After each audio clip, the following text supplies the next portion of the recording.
नमस्कार दोस्तों, जय जय श्री सीताराम। अभी वर्तमान में पितृपक्ष चल रहा है। श्राद्ध श्रद्धा का ही विषय है। श्रद्धा पूर्वक पितरों के लिए किया गया पुण्य कार्य श्राद्ध कहलाता है।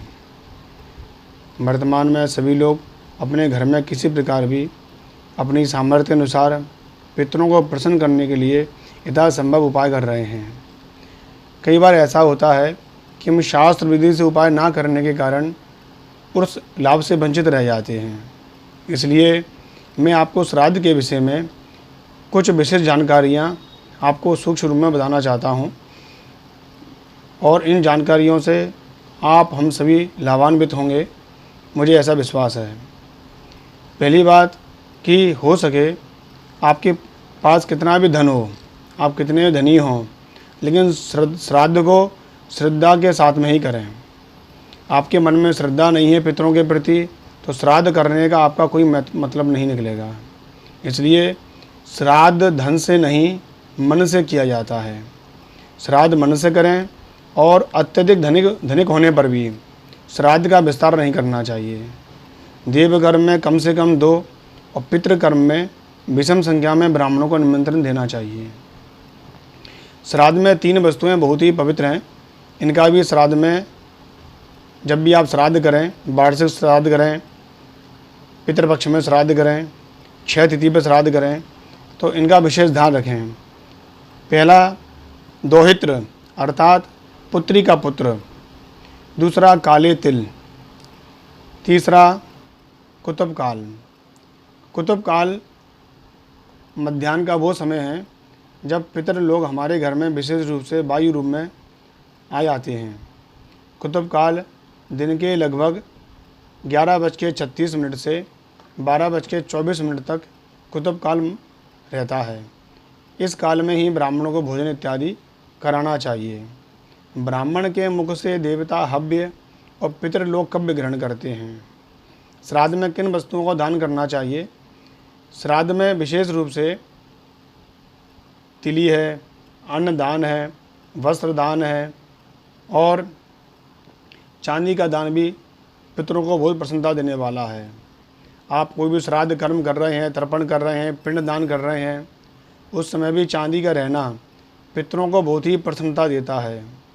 चांदी भगवान शंकर जी के नेत्रों से प्रकट हुई है, इसलिए चांदी का दान पितरों को बहुत प्रसन्न करने वाला है। कभी भी श्राद्ध में भोजन कराते समय ब्राह्मणों से नहीं पूछना चाहिए कि भोजन कैसा बना है। श्रद्धापूर्वक मन से भोजन कराना चाहिए। जल्दबाजी में क्रोध करके भोजन नहीं कराना चाहिए और मन से भोजन कराना चाहिए। रात्रि के समय या शाम के समय श्राद्ध नहीं करना चाहिए। शाम के समय या रात्रि के समय की बेला को राक्षसी बेला कहते हैं श्राद्ध के लिए, इसलिए श्राद्ध हमेशा मध्याह्न काल में ही करना चाहिए। भोजन में विशेष रूप से उड़द, मसूर, तुअर की दाल नहीं लेना चाहिए। कुमेड़ा है, लौकी है, बैगन है, शलजम है, हींग, प्याज, लहसुन, काला नमक, काला जीरा, संगारा, कुलैद, पीली सरसों, बेसन, चना, छोटा चना, काबली चना, छोले वाला चना, ये सब भोजन में प्रयोग नहीं करना चाहिए। हो सके गाय के दूध दही से बनी हुई वस्तुएं ही प्रयोग करना चाहिए।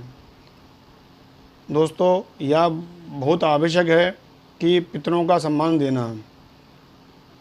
अधिकतर कई ऐसी कुंडलियां या लोग मेरे पास आते हैं जिनकी कुंडली में संतान इत्यादि का योग नहीं है या कोई ना कोई किसी प्रकार की संतान नहीं हो रही है, तो आप ये निश्चित समझिए कि आपके यहाँ पितृ ही दोष है।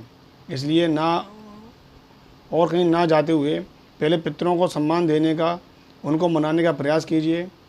फिर वहाँ की अगर तब भी कोई समस्या आती है, फिर आप विशेष रूप से कुंडली या किसी विद्वान लोगों के पास जाकर इसका समाधान ढूंढने का प्रयास कीजिए।